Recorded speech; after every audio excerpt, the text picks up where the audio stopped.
Hi friends, welcome to dms.ai.edu.tech. This is another series of important questions for second years. B.Tech second year లో ఉన్న students అందరికీ important questions and topics నేను ఈ సిరీస్లో పెడతాను.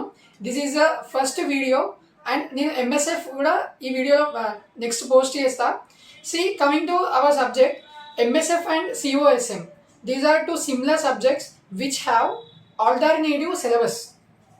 అంటే సేమ్ సిలబస్ మొత్తం సేమ్గా ఉంటుంది, బట్ ఫస్ట్ యూనిట్లో ఉన్న టాపిక్స్ సెకండ్ యూనిట్లో ఉంటాయి, సెకండ్ యూనిట్లో ఉన్న టాపిక్స్ ఫస్ట్ యూనిట్లో ఉంటాయి. ఇట్లా కొంచెం జంబుల్ అవుతూ ఉంటాయి, but last 3 units are completely same for COSM and MSF subjects. Okay, then in this video I'm going to list out the all important questions of COSM subject. Okay, ఈ వీడియోని ఎక్కడ skip చేయకండి, మీ ఫ్రెండ్స్కి ఈ వీడియోని share చేయండి. And without any delay let us start our session. So here, coming to our first unit, in this first unit we have 2 topics.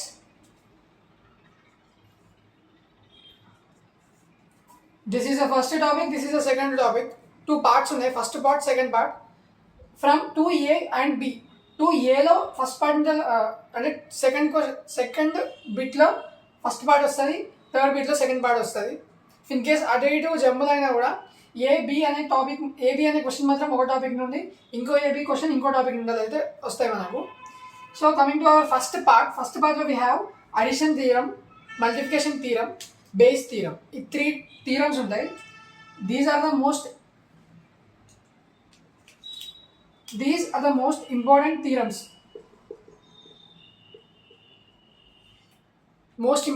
దీంట్లో addition theorem and base theorem అనేది గన్షాట్గా ఈసారి క్వశ్చన్ పేపర్లో ఉంటుంది. 2A అండ్ B కదా, A అనే వీటిలో addition theorem or base theorem and B అనే దాంట్లో addition theorem or base theorem. ఈ రెండు క్వశ్చన్స్ ఖచ్చితంగా సెకండ్ బిట్లో ఉంటాయి, సెకండ్ ఆర్ థర్డ్ బిట్లో. సో ఈ రెండింటిని మాత్రం అసలు విడిచిపెట్టకండి. These are the most important questions. So along with this, prepare multiplication theorem also. Multiplication theorem or product theorem అన్నా కూడా రెండు ఒకటే. ప్రోడక్ట్ రూల్ అంటాం, ఇది సమ్ రూల్, ఇది ప్రోడక్ట్ రూల్. దాన్ని మనం addition theorem and multiplication theorem అని కూడా అంటాం. సో అలాంగ్ విత్ దిస్ ఇది కూడా చదవండి, అది కూడా ఒక ఇంపార్టెంట్ క్వశ్చనే. ఇఫ్ ఇన్ కేస్ ఈ రెండిట్లో ఏదో ఒకటి మిస్ అయినా కూడా నెక్స్ట్ అడిగే ఛాన్స్ మాత్రం మల్టిప్లికేషన్ థీరంకే ఉంది. Then next condition probability. ఈ కండిషన్ ప్రాబబిలిటీ అని కూడా ఒక క్వశ్చన్ వస్తుంది. ఎక్కడ అంటే ఇఫ్ ఇన్ కేస్ ఈ మల్టిప్లికేషన్ థీరం రాని, ఒకవేళ అది రాకపోతే కండిషన్ ప్రాబబిలిటీ వస్తుంది. మ్యాక్సిమం మాత్రం ఈ 3 థీరమ్సే వస్తాయి క్వశ్చన్ పేపర్లో. ఈ addition theorem and base theorem మాత్రం అసలు మిస్ చేయకండి. Then coming to part B, we have 2 topics or 3 topics. ఈ ర్యాండమ్ వేరియబుల్స్. ఈ ర్యాండమ్ వేరియబుల్స్లో we have direct random variable అని ఉంటుంది. PDF is nothing but probability distribution functions. Random వేరియబుల్స్లో ఉన్నది ప్రాబబిలిటీ డిస్ట్రిబ్యూషన్ ఫంక్షన్స్. ఇవి టూ టాపిక్స్. ఈ random వేరియబుల్స్లో ఇవి 2 టాపిక్స్. ఇక్కడ మీకు ఇచ్చే A అండ్ B క్వశ్చన్ ఈ రెండింటిలో ఉన్నదే వస్తాయి. ఓకే, ఇది ఒకటి మొత్తం ఫస్ట్ పార్ట్ అనుకుంటే ఇది మొత్తం సెకండ్ పార్ట్ కదా. ఆ సెకండ్ పార్ట్లో ఉన్న లైక్ ఏదో ఒక AB బిట్ ఉంటుంది కదా, ఆ AB బిట్ ఇది A కావచ్చు, ఇది B కావచ్చు, ఆర్ ఇది A కావచ్చు, ఇది B కావచ్చు. ఈ రెండింటిలో ఉన్నదే వస్తాయి, బయట నుంచి అనేది ఏం రావు. So these are the most important topics. And finding ఎలా అంటే ఈ పీడిఎఫ్లో ఏం చేస్తారంటే, PDF is nothing but probability distribution function. దీంట్లో ఏం చేస్తారు అంటే మనకు మీన్ అండ్ వేరియంట్ ఇచ్చి ఎక్స్ కనుక్కోమంటారు. ఎక్స్ అండ్ వేరియంట్ ఇచ్చి మీన్ అనుకోమంటారు, ఆర్ ఎక్స్ అండ్ మీన్ ఇచ్చి వేరియన్స్ అనుకోమంటారు. ఇలా డిఫరెంట్ టైప్స్ ఆఫ్ క్వశ్చన్స్లో అడుగుతారు. ఈజీగానే ఉంటుంది, ఇది కూడా నేర్చుకోండి. దీంట్లో మీరు ఏదో ఒక టాపిక్ నేర్చుకోవాలనుకుంటే అది మీ ఇష్టం. బట్ నేను చెప్పే పాయింట్ ఏంటిదంటే, ఇన్ కేస్ మీరు ఒకటే టాపిక్ ఒకటే పార్ట్ చదివితే, ఇఫ్ ఇన్ కేస్ దాంట్లో ఒకటే క్వశ్చన్ ఏదన్నా కొంచెం డిఫరెంట్గా ఇస్తే మీరు ఇంకో లైక్ బి, ఒకవేళ సెకండ్ దాంట్లో ఇచ్చింది ఏదో ఒకటి రాకపోతే థర్డ్ ఆన్సర్ వేయలేకపోతారు మీరు ఒకటే పార్ట్ చదివితే. సో అందుకు ఏం చేయాలి అంటే దీంట్లో ఉన్న 3 థీరమ్స్ చదవండి. అండ్ దీంట్లో finding mean and X value and variance value అంటే ఇట్స్ నథింగ్ బట్ పీడిఎఫ్ కదా. ఈ టాపిక్ చదవండి, ఈ 3 థీరమ్స్ చదవండి. ఇలా చదివితే ఏమైందంటే మీకు కనీసం ఒక 5 మార్క్స్ అనేది స్కోర్ చేసే ఛాన్స్ ఉంటుంది. 5 to 10 మార్క్స్ ఈజీగా స్కోర్ చేయొచ్చు. ఇఫ్ ఇన్ కేస్ పీడిఎఫ్ అనే క్వశ్చన్ 10 మార్క్స్ వస్తే మాత్రం మీరు గన్ షాట్గా 10 మార్క్స్ ఈజీగా స్కోర్ చేయొచ్చు. This is all about first unit. So coming to next unit ఈ సెకండ్ యూనిట్. దిస్ సెకండ్ యూనిట్లో మనకు ర్యాండమ్ వేరియబుల్స్ ఉంటాయి. ర్యాండమ్ వేరియబుల్స్లో వీ హ్యావ్ 2 parts. దీంట్లో 2 parts ఉంటాయి. First part is of from 4th question and second part is of 5th question. Like నేను ఇంతకుముందు alternative కూడా చెప్పినట్టు 4th 5th జంబుల్ అటు ఇటు అయినా కూడా సేమ్ ఏబి దీంట్లో ఉండాలి వస్తుంది, ఇంకో ఏబి దీంట్లో ఉండాలి, సో దీంట్లో ఉండి వస్తుంది. So in this first part we have mean of random variables. Random variable అంటే ఏంటిది? ఫర్ ఎగ్జాంపుల్ ఒక డైని రోల్ చేసినప్పుడు మనకు వచ్చే అవుట్పుట్స్ ఉంటాయి కదా, 1,1, 1,2 అట్లా అట్లా మొత్తం 6,6 వరకు ఉంటాయి కదా. ఈ టోటల్ వీటిని వీటితోటి మీన్ కనుక్కోవాలి. అంటే వచ్చిన ర్యాండమ్ వేరియబుల్స్కి మీన్ అనుకోవాలి, వేరియన్స్ అనుకోవాలి, కోవేరియన్స్ అనుకోవాలి. ఇలా లైక్ ఇది మొత్తం ఒక 10 మార్క్స్ క్వశ్చన్గా రావచ్చు. వస్తే ఇది 5 రావచ్చు, 2 కలిపిస్తే 10 మార్క్స్కి. బెస్ట్ ఎగ్జాంపుల్ చెప్పాలంటే రోల్ ఆఫ్ డై. ఒక డైని రోల్ చేసినప్పుడు మనకు అంటే మ్యాక్సిమం డై మీదనే వస్తాయి క్వశ్చన్స్. దీంట్లో మినిమం లైక్ మ్యాక్సిమం మీన్ ఏంటిది, మినిమం మీన్ ఏంటిది, మ్యాక్సిమం అండ్ మినిమం ఉంటాయి కదా.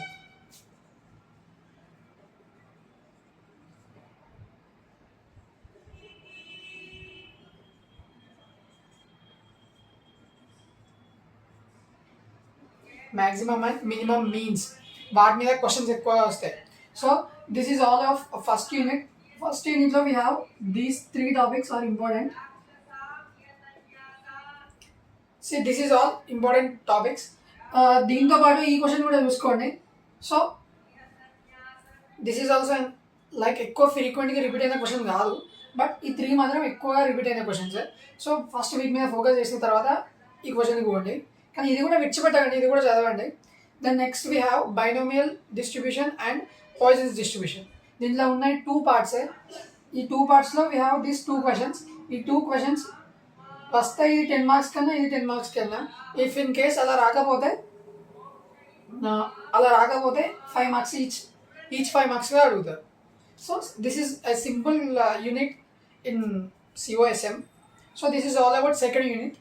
Let us see the next unit. Coming to our next unit, third unit. In this third unit we have 2 parts. ఈ పైన 3 topics ఒక part, ఈ 3 topics ఒక part. So from first part the first question we have normal distribution. Normal distribution అంటే ఏంటిది? ఆ normal distribution explain చేయాలి. ఇది కొంచెం థియరీ లాగా ఉంటుంది, ప్రాబ్లమేటిక్ ఉండదు. దాని అప్లికేషన్స్ రాయాలి, నార్మల్ డిస్ట్రిబ్యూషన్ అనేది ఏంటిదో ఎక్స్ప్లెయిన్ చేయాలి. సో మేబీ అది కూడా ఒక ఇంపార్టెంట్ క్వశ్చన్ అయి ఉండొచ్చు. But instead of that the second question is area under normal curves. దాంట్లో 4 కేసెస్ ఉంటాయి. ఈ 4 కేసెస్ ఉంటాయి. ఆ 4 కేసెస్లో నుండి ఏదో ఒక కేసు మన క్వశ్చన్ పేపర్లో ఉంటుంది. It's a gun shot question. See this is third unit, right? 2, 3, 4, 5, 6 AB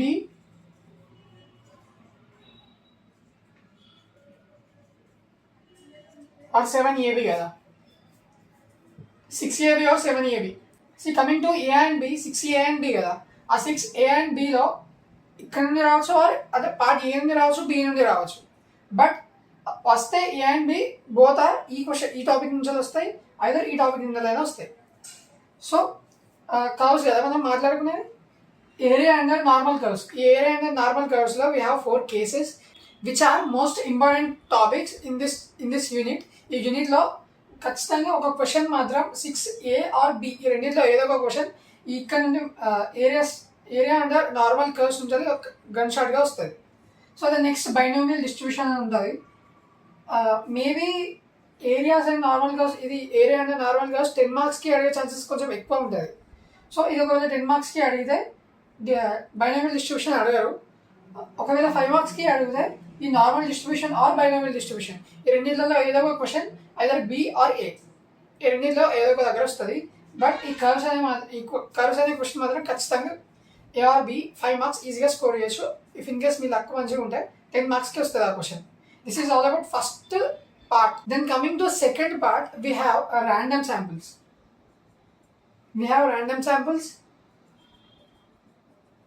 sampling distribution of mean. Sampling distribution of mean అనేది it's an important and gun shot question. ఇక్కడ 7 ARB, ఆ 7 ARBలో ఈ క్వశ్చన్ వస్తుంది.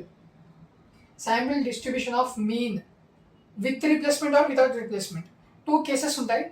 శాంపుల్ డిస్ట్రిబ్యూషన్ ఆఫ్ మీన్ లాస్ట్కి అడుగుతారు, అది లాస్ట్కి కనుక్కొని ఆన్సర్ రాసేయాలి. మస్త్ ఈజీ ఉంటుంది. ఈ మొత్తం MSF ఆర్ COSM ఈ సబ్జెక్ట్లో ఈజియెస్ట్ టాపిక్ అంటే ఇది ఒకటే ఉంటుంది. ఈజియెస్ట్ అంటే మస్త్ ఈజీ. మనం 10th క్లాస్లో ప్రాబబిలిటీలో నేర్చుకొని ఉంటాం, అట్లానే ఉంటుంది, మస్త్ ఈజీ ఉంటుంది. So the next coming to small sample. Small శాంపుల్లో నుండి క్వశ్చన్ ఖచ్చితంగా అంటే ఖచ్చితంగా వస్తుంది. ఇఫ్ ఇన్ కేస్ మనకు ఈ నార్మల్ కర్వ్స్ ఉన్నాయి కదా, ఈ normal curves with replacement or without replacement ఈ క్వశ్చన్స్ ఒక్క దాంట్లో అడిగే ఛాన్సెస్ ఉంటాయి. ఎప్పుడు ఉంటాయి అంటే ఈ T testing or F testing అనే క్వశ్చన్ పేపర్లో ఉన్నప్పుడు. If in case F testing or T testing ఈ రెండు వస్తే 10 మార్క్స్కే వస్తాయి. గన్ షాట్కి 10 మార్క్స్కే వస్తాయి. ఇది ఒకవేళ 10 మార్క్స్లో 7లో ఇచ్చింది అనుకోండి, మొత్తం కలిపి 10 marks T testing or F testing రెండింటిలో ఏదో ఒకటి ఇచ్చింది అనుకోండి. మిగతా పైన క్వశ్చన్స్ మాత్రం ఒకటి కర్వ్స్లో ఉండాలి, ఒకటి వితౌట్ రిప్లేస్మెంట్ ఉండాలి ఇస్తాడు. ఇది గుర్తుపెట్టుకోండి, కన్ఫ్యూజ్ కావద్దు. ఒకవేళ T testing or F testing ఇవ్వకపోతే, ఈ క్వశ్చన్ ఇవ్వకపోతే with replacement or without replacement 10 మార్క్స్కి అడుగుతాడు, కంప్లీట్గా 10 మార్క్స్కి. అండ్ కర్వ్స్లో నుండి కానీ ఈ మిగిలిన నార్మల్ డిస్ట్రిబ్యూషన్ ఆర్ బైనామియల్ డిస్ట్రిబ్యూషన్లో కానీ 6th బిట్లో అడుగుతాడు. ఇక్కడ మనం గన్ షాట్గా నేర్చుకోవాల్సింది ఏంటంటే sample distribution of mean and area under normal curves and మిగిలిన ఈ normal distribution and binomial distribution. ఈ 4 కేసెస్లో ఒకటి ఇట్లా ఉంటుంది, లైక్ 4 కేసెస్ ఉంటాయి. ఈ 4 కేసెస్లో ఇట్లా అడుగుతారు. ఈ testing T testing and F టెస్టింగ్లో ఉండేది. ఈ T testing and F testing ఎలా ఉంటుంది అంటే మనం క్వశ్చన్ మీద ఫోకస్ చేయాలి. క్వశ్చన్ అర్థమైతే దానంతా ఈజీ ఏది ఉండదు. దీంట్లో ఫార్ములాస్ ఉంటాయి, ఆ ఫార్ములాస్ తీసుకొని చేయండి. దీంట్లో ఈజీగా అర్థం కావాలి, క్వశ్చన్ ఈజీగా అర్థం కావాలి అంటే నెంబర్ ఆఫ్ క్వశ్చన్స్ చూడండి ఎక్కువ. ఈ టీ టెస్టింగ్ అండ్ ఎఫ్ టెస్టింగ్లో సంబంధించిన క్వశ్చన్స్ ఉంటాయి కదా, మన ప్రీవియస్ క్వశ్చన్స్ కానీ మీ దగ్గర ఉన్న క్వశ్చన్స్ కానీ బాగా రిఫర్ చేయండి. మీకు పోదండి అదే అలవాటు అయిపోతుంది, క్వశ్చన్ చూడంగానే అర్థమవుతుంది. మెయిన్గా క్వశ్చన్ మీద ఫోకస్ చేయాలి. ఈ T testing and F testing and table, ఆ టేబుల్ ఒక్కటి తీసుకొని పోవాలి. మీరు వాల్యూస్ గుర్తుపెట్టుకోవాలంటే మీతో కాదు అది. సో మీరు ఆ టేబుల్ తీసుకొని పోండి. So this is all about 3rd unit. So now here we have 4th unit. In this 4th unit parts ఏమి ఉండవు. సో ఒక 4 టాపిక్స్ ఉంటాయి. It is completely of large sample. మొత్తం జెడ్ టేబుల్ యూజ్ చేయాలి దీంట్లో. నేను ఇంతకుముందు 3rd యూనిట్లో చెప్పినట్టు టీ టెస్టింగ్ అండ్ ఎఫ్ టెస్టింగ్ ఉంటుంది కదా, వాటితో పాటు ఈ జెడ్ టెస్టింగ్ టేబుల్ కూడా తీసుకెళ్ళండి. ఇది చిన్నగానే ఉంటుంది. ఈ జిరాక్సెస్ మీరు ఎగ్జామ్ హాల్లోకి తీసుకుపోయినా కూడా మిమ్మల్ని ఎవరు ఆపరు. సో ఎందుకంటే అది తీసుకోవాల్సిందే. సో దాంట్లో ఈ జెడ్ టెస్టింగ్ టేబుల్ కూడా తీసుకొని పోండి. ఈ జెడ్ టేబుల్లో వీ హ్యావ్ పర్సెంటేజ్ 1%, 2%, 5%, 10% వీటి వాల్యూస్ ఉంటాయి. సో ఇక్కడ మనం ఏ క్వశ్చన్ ఇచ్చినా ఈ 4th యూనిట్ నుండి 4 క్వశ్చన్స్ ఉంటాయి కదా, 4 అడగచ్చు, 2 అడగచ్చు, 3 అడగచ్చు, ఏమైనా అడగచ్చు. సో ఈ 4 క్వశ్చన్స్ ఫర్ ఎగ్జాంపుల్ 2 క్వశ్చన్స్ తీసుకుందాం. ఇది 4th యూనిట్ కదా, 2, 3, 4, 5, 6, 7, 8, 9.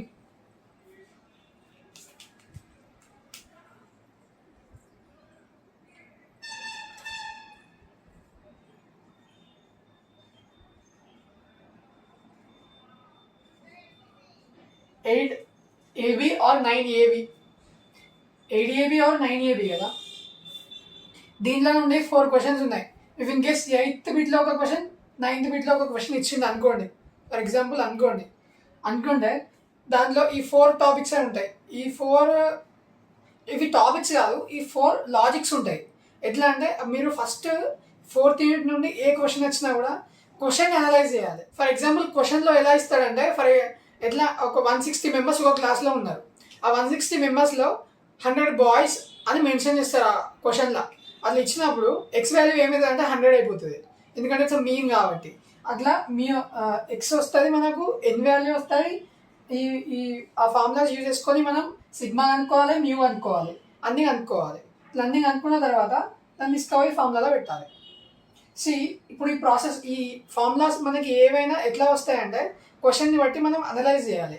అనలైజ్ చేసి అది సింగిల్ మీనా లేకపోతే డిఫరెంట్ మీనా. డిఫరెంట్ అంటే 2 మీన్సే ఉంటాయి. సింగిల్ మీనా, డిఫరెంట్ మీనా, సింగిల్ ప్రపోర్షనలా, డిఫరెంట్ ప్రపోర్షనలా చూడాలి. ఇది చూసిన తర్వాత మనం అనలైజ్ చేసుకున్న తర్వాత మనకు దాంట్లో ఉన్న వాల్యూస్ని బట్టి మనం దీంట్లో ఏదో ఒక టాపిక్ అని మనం డిసైడ్ చేయాలి. డిసైడ్ చేసినాక ఏం చేయాలి? ఫస్ట్ థింగ్ ఏం చేయాలంటే అది దానికి నల్ హైపోథెసిస్ కనుక్కోవాలి. నల్ హైపోథెసిస్ ఏమవుతుందంటే mu not equals to mu అని అవుతుంది. అది ఎప్పుడైనా సేమే ఉంటుంది. దెన్ ఆల్టర్నేట్ హైపోథెసిస్ తీసుకోవాలి. ఆల్టర్నేట్ హైపోథెసిస్లో mu not is not equals to mu one అని ఉంటుంది. ఒకవేళ mu one is not equals to mu one and mu one equals to mu not equals to mu one, mu not equals to mu one, ఈ రెండు కండిషన్లలో ఏది ఇచ్చినా కూడా అది 2 tail అవుతుంది. 2 tail ఈజ్ నథింగ్ బట్ మీరు ఒక బాక్స్ తీసుకోపోతారు కదా, జెడ్ టేబుల్ బాక్స్. ఆ జెడ్ టేబుల్ బాక్స్లో 2 tail ఉంటుంది, సింగిల్ టేల్, 1 tail ఉంటుంది, 1 tail ఉంటుంది, 2 tail ఉంటుంది. ఈ రెండింటిని బట్టి మనకి లాస్ట్కి వచ్చిన వాల్యూని కంపేర్ చేసి అది ఎగ్జిస్ట్ అవుతుందా కాదా అని చెప్పాలి. మొత్తం ఇంతే ఉంటుంది. కాకపోతే మీరు ఫస్ట్ మెయిన్గా క్వశ్చన్ మీద ఫోకస్ చేయాలి. ఆ క్వశ్చన్ అర్థమైతే మీకు 10 marks ఈజీగా వస్తాయి. మీరు వద్దన్నా వస్తాయి 10 marks. ఈ 2 tail సింగిల్ టైల్ కదా, ఈ 2 tailకి ఎట్లా 2 tail కండిషన్ క్వశ్చన్లు ఏమడుగుతారంటే ఏం డిఫరెంట్గా అడగరు. లైక్ ఎట్లా అంటే అది 2 tail కదా, 2 tailలో equals, both means are equals, mu not and mu one are equal అని ఇస్తారు. ఈక్వల్ అని ఇచ్చినప్పుడు మనం 2 tailలో ఉన్న వాల్యూస్ని కంపేర్ చేయాలి. దెన్ ఒకవేళ mu greater than mu one, mu not greater than or less than mu one అని అనుకోండి. ఎట్లా అంటే ఈ క్వశ్చన్ ఇప్పుడు నేను చెప్పిన పదాలు ఉన్నాయి కదా, greater than, less than, longer, shorter, lengthy, short, ఇట్లా అంటే ఇంటూ, అవుట్, ఇట్లా డిఫరెంట్ టైప్స్ ఆఫ్ వర్డ్స్ని మీకు తెలుస్తాయి కదా. నార్మల్గా ఇది ఇట్లా అంటే ఇట్లాంటి వర్డ్స్ వచ్చినప్పుడు సింగిల్ టైల్ యూజ్ చేయాలి. Greater than, less than, into, out, front, back, forward, backward, ఇలాంటి వర్డ్స్ మీకు క్వశ్చన్లో ఎక్కడైనా కనబడితే ఆ సింగిల్ టైల్ అయిపోతుంది. ఇట్లాంటివి ఏమి ఇవ్వనప్పుడు మీరు 2 tail తీసుకోవాలి. ఈ ఫస్ట్ స్టెప్ అయిపోయింది. సెకండ్ స్టెప్ అయిపోయింది. Then next level of significance. ఆ క్వశ్చన్లోనే మీకు ఇస్తాడు అది ఎంత పర్సంటేజ్లో మనం వాల్యూని కంపేర్ చేయాలని ఇస్తారు. 1, 2, 5, 10 ఈ 4లో ఏదో ఒకటి ఇస్తారు. ఏమి ఇవ్వకపోతే బై డిఫాల్ట్ 5 తీసుకోవాలి. 5% బై డిఫాల్ట్గా 5% తీసుకొని చేసేయాలి. ఒకవేళ ఏమి ఇవ్వకపోతే మ్యాక్సిమం ఇస్తాడు, ఏమి ఇవ్వకపోతే 5% పెట్టుకోవాలి. 5% పెట్టుకున్నాక టెస్ట్ స్టాటిస్టిక్స్ అంటే ఈ 4 ఫార్ములాస్ ఈ ఇచ్చిన ఏదో ఒక ఫార్ములాలో పెట్టి సబ్స్టిట్యూట్ చేయాలి. ఫర్ ఎగ్జాంపుల్ మనం దీంట్లో ఏదో ఒకటి తీసుకుంటే ఇక్కడ ఎక్స్ ఉన్నది, వై ఉన్నది. నేను ఇంతకుముందు చెప్పినా కదా ఇక్కడ ఏంటిది different mean.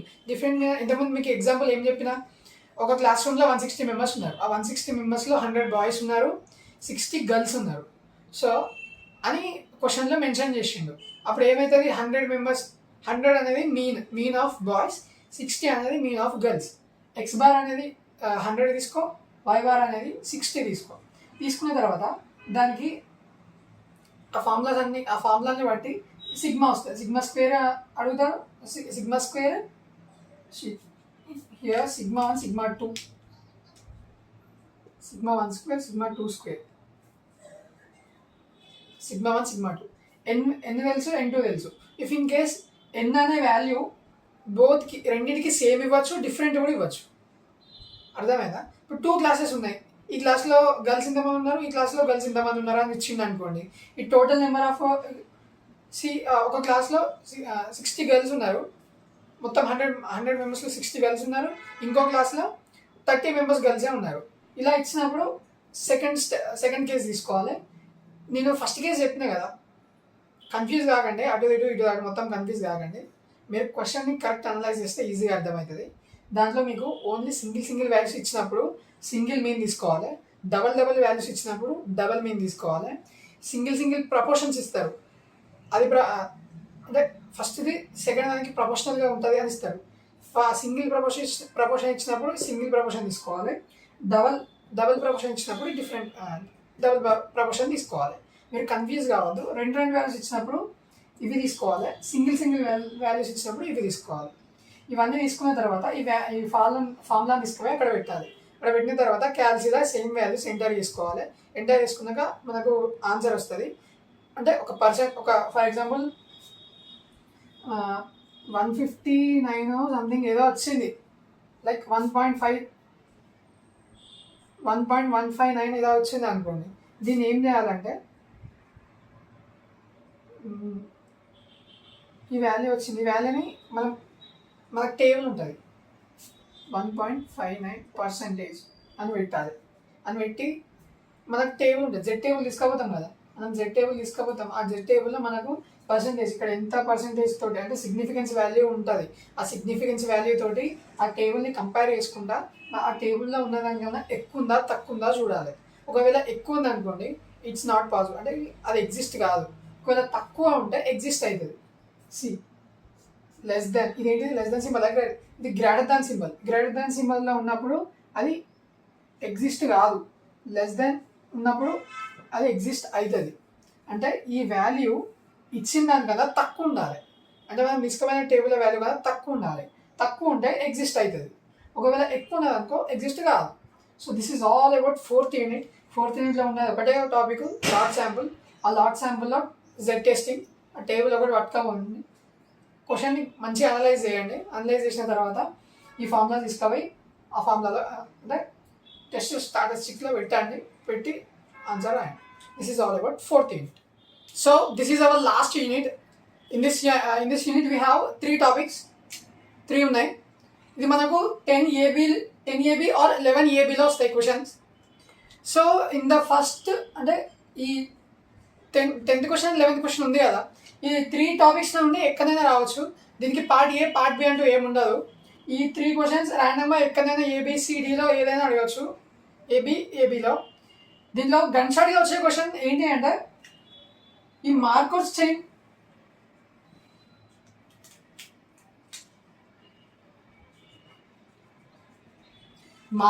Chain using TPM. ఇది ఒక మ్యాట్రిక్స్ లాగా ఉంటుంది. ఈ TPMలో 3 టైప్స్ ఉంటాయి. మార్కోస్ చైన్లో 3 స్టేట్స్ ఉంటాయి. ఈ 3 డిఫరెంట్ టైప్స్ ఆఫ్ స్టేట్స్ నేర్చుకోండి. స్టేట్స్ ఎట్లా అంటే స్టేట్ కానీ ఇట్లా ఒక 3 ఉంటాయి. ఇట్లా కార్, బస్సు, ట్రైన్, ఈ 3 ఇచ్చి వీటికి మ్యాట్రిక్స్ రాయమంటాడు. లైక్ వాటి కండిషన్స్ బేస్ చేసుకొని మనం మ్యాట్రిక్ డ్రా చేయాలి. Drawing is nothing but matrix రాయాలి. ఇట్లా దీంట్లో 3 స్టెప్స్ ఉంటాయి. And next one is N steps. ఒక ఎన్ స్టెప్స్ అంటే నెంబర్ ఆఫ్ స్టెప్స్ ఇస్తారు. దాన్ని బట్టి మనం మార్కోస్ చైన్ యూజింగ్ ఒక మ్యాట్రిక్ డ్రా చేయాలి using Markov chain rule. Then last one is chain process. ఈ chain process is the easiest process. అంటే ఇది ఈజీ టాపిక్, మస్తు ఈజీగా ఉంటుంది. దీంట్లో ఏం చేస్తారంటే లైక్ ఒక లైన్ గీస్తారు. ఆ లైన్ మీద ఇచ్చిన పాయింట్స్ తోటి మ్యాట్రిక్స్కి తగ్గట్టుగా పాయింట్స్ పెట్టుకుంటారు. ఆ పాయింట్స్ని బేస్ చేసుకొని ఆ ఇచ్చిన కండిషన్స్ని బేస్ చేసుకొని ఆ పాయింట్స్ని బేస్ చేసుకొని మ్యాట్రిక్ డ్రా ఇస్తారు. ఆ మ్యాట్రిక్ గీసి దాని సొల్యూషన్స్ కనుక్కుంటారు. So this is about Markov chain using TPM. M is nothing but matrix. లాస్ట్కి మ్యాట్రిక్ డ్రా చేయాలి. See, in the first thing we have stochastic కదా. ఈ స్టొకాస్టిక్స్లో మనకు నెంబర్ ఆఫ్ మ్యాట్రిక్స్ ఇస్తారు. ఎట్లా అంటే ఒక 4 టైప్స్ ఆఫ్ మ్యాట్రిక్స్ ఇచ్చింది అనుకోండి. ఆ 4 టైప్స్ ఆఫ్ మ్యాట్రిక్స్లో అది స్టొకాస్టికా కాదా అని అనుకోవాలి. ఎట్లా అంటే వాటికి కొన్ని కండిషన్స్ ఉంటాయి. See here, ఈ స్టొకాస్టిక్ కండిషన్స్ ఏంటి అంటే ఫస్ట్ అది ఒక స్క్వేర్ మ్యాట్రిక్ అయి ఉండాలి.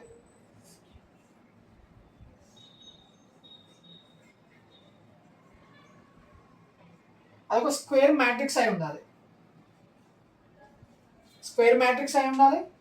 సెకండ్ వన్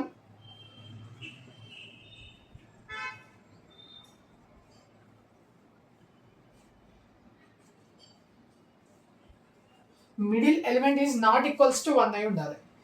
స్క్వేర్ మ్యాట్రిక్ అనేది 2x2 3x3 మ్యాట్రిక్ కదా.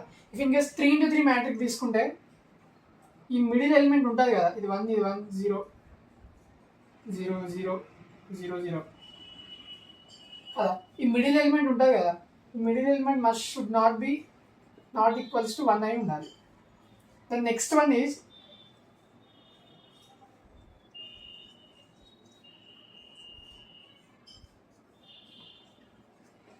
sum of rows are equals to 1. See here, sum of rows.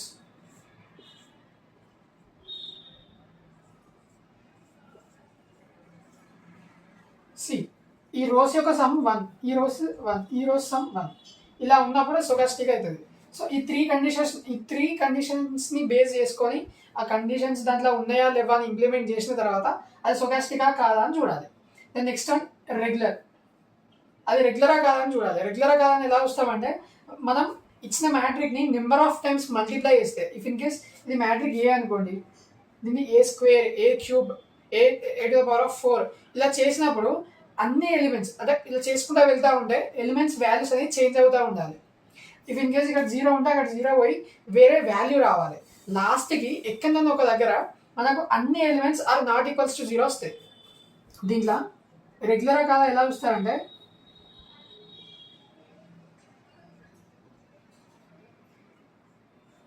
All elements are not equals to 0 ఎప్పుడు దాన్ని నెంబర్ ఆఫ్ టైమ్స్ ప్రోడక్ట్ చేసిన తర్వాత.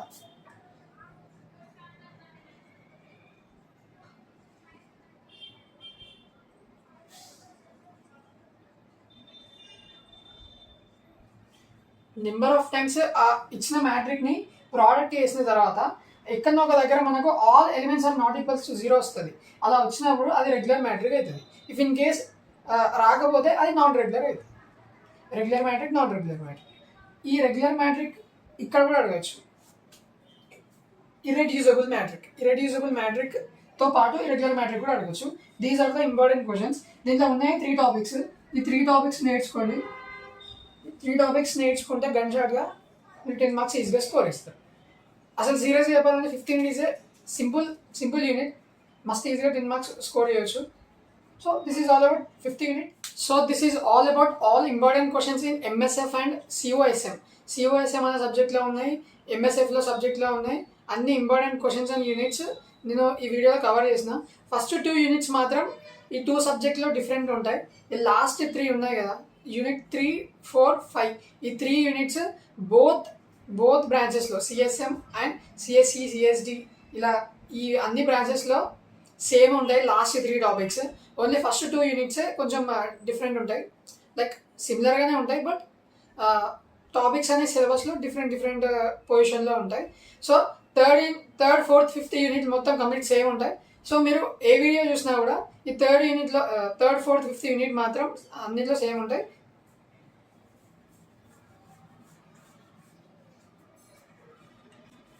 నేను చెప్పిన ప్రతి ఒక్క టాపిక్ ఎక్కడ మిస్ చేయకండి.